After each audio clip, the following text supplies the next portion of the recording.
आपल्या ओळखीचे आहेत आणि हे आपले ओळखीचे आहेत. बाबा घेऊन आले त्यांना, त्यांची काय मजबुरी आहे, परेशानी आहे आणि मी सुद्धा त्यांना बघत असतो. परिस्थिती खूप गरीब आहे. काय बोलता? किती महिने झाले? तब्येत कशी आहे? खूप दिवसांनी मग काय करणार, इथे येतो तुम्ही नव्हे राहत नाही. आम्ही तिकडे साईडवर जातो. बरं आहे, बरं आहे. झंझट नाही. जरा मुद्देत घ्या सगळं, मुद्देत घ्या सगळं असते. आता काम जोरात चालू करायचं आहे. तब्येत कशी आहे? काय जेवले का नाही?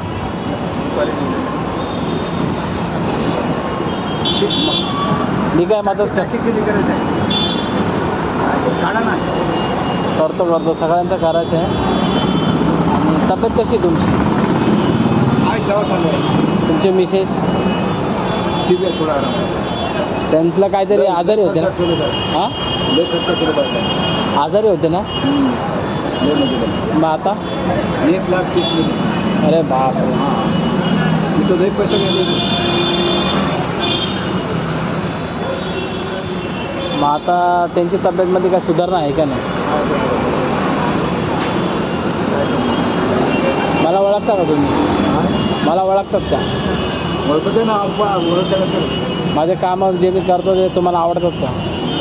तुमचं काम गरीबाचे बाळगवतात. हां, सगळे तुमची याद काय मिस्त्री सगळे याद करतात. काय बोलतात? मग तुम्हाला कोण बोललं का तुम्ही बघितलं? आम्ही बघितलंय आणि मला बी विचारतो का हा अरे का काय प्रेमचं काय नाही. अगरबत्ती लावणार. जीवनामध्ये बघा, मी एक शिकलो आहे, जर कोणाला जर मी एखादा घास देऊ शकतोय, पुण्य आहे ते सगळं. एखादा घास जर मी देण्याची क्षमता ठेवू शकतो तर काय मोठी गोष्ट नाही मला असं वाटतं. आणि दुसरी गोष्ट काय, मी जीवनामध्ये खूप संघर्ष बघितला, सुखदुःख बघितलेले.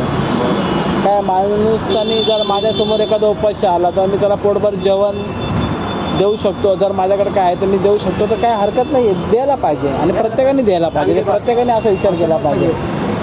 पाणी देणार नाही तर कुठलाच माणूस कधी उपाशी राहणार नाही. 10-100 एखादा आहे. पुण्य केलं मायबापाच्या हाती ते सगळं. त्याने मायबाप